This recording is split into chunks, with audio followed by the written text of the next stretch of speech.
Géométrie riemannienne. Courbure d'une surface R3, c'est-à-dire 3 dimensions.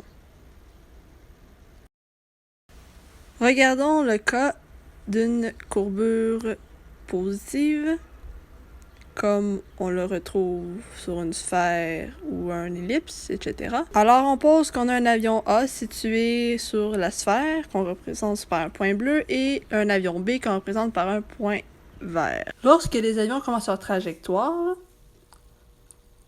le vecteur A et le vecteur B sont parallèles, c'est-à-dire qu'ils commencent leur trajet côte à côte. Ici, on peut voir la trajectoire résultante du vecteur B, donc de l'avion B, et celle de l'avion A. Alors, on remarque qu'à un moment donné, sur la sphère, les avions finissent par se croiser ou rentrer en collision.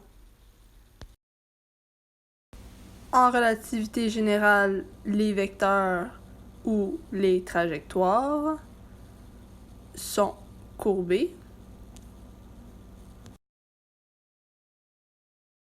Dans ce cas-ci, on peut aussi dire que les trajectoires empruntées par les avions sont leur géodésique. Maintenant, voyons le cas de courbure négative. Dans le cas d'une géométrie à 3 dimensions, on l'appelle une pseudosphère, qui est en fait une sphère inversée.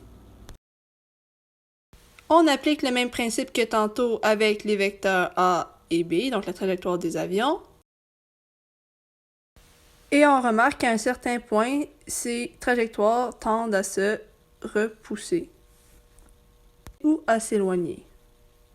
Alors, en relativité générale, sur une surface courbe négative,